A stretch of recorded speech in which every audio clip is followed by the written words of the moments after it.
welcome back. It is your feel-good breakfast show, Expresso on S3.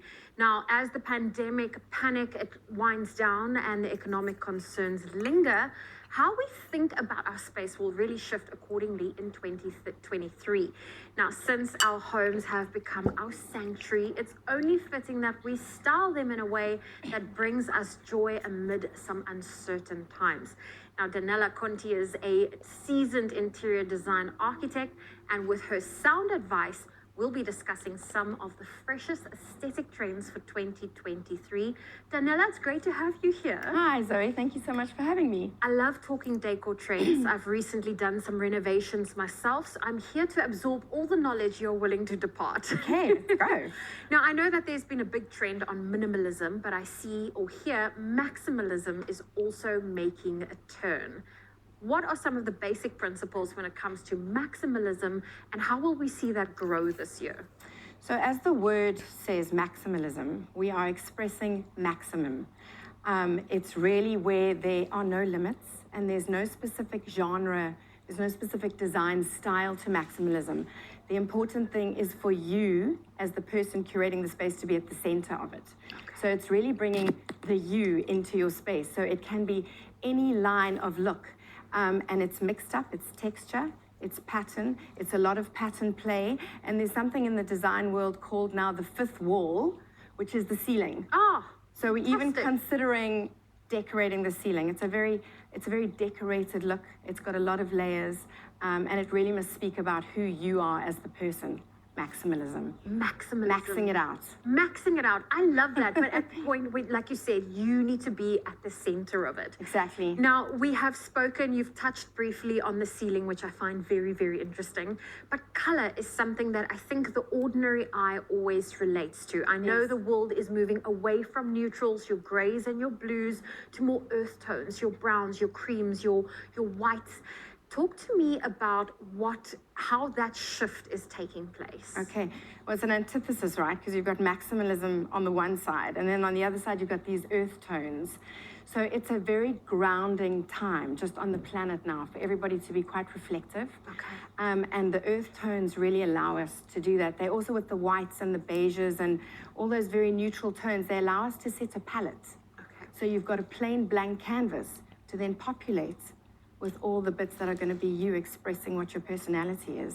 So it's a kind of meditative, calm environment that you want to start with and build on that. Yeah, build on that. Well, we did say your home is your sanctuary, and you mentioned textures. Texture is going to be super important.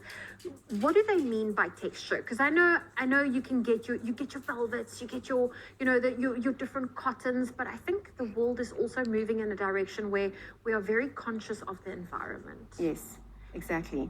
So digital printing has radically changed how we see nature in our homes, because you can literally print on any surface and you can photograph something from nature, whether it's a skin or whether it's a texture in a leaf, and you can really blow it up.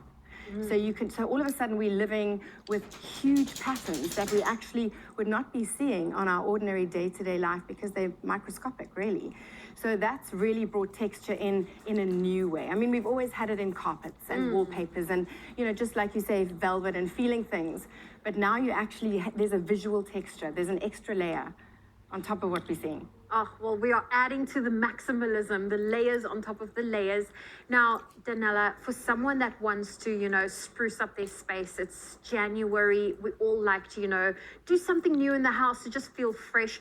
How can we do that, especially keeping in mind that there's a lot of uncertainty happening in the economy? Life is expensive, so we do not want to break the bank, but we want our space to reflect the new things that we want.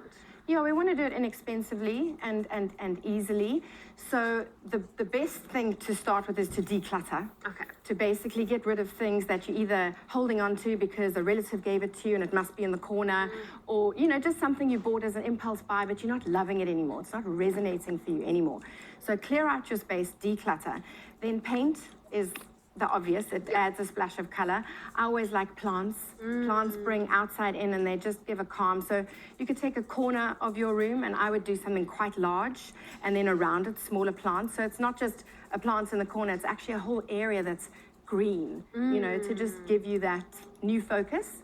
And then you can obviously reshape your room, play around with how your room was set out, put a rug under one area, Move the furniture around, new scatter cushions, you know, are a great way to very inexpensively add that layer of luxury, where you just get home and you kind of plonk onto your couch and there's new cushions to feel good. So yeah, those are not crazy investment buys to bring in a new life.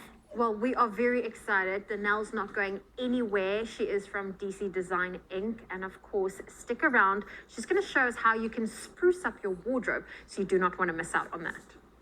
It's my feel good breakfast show. Hey,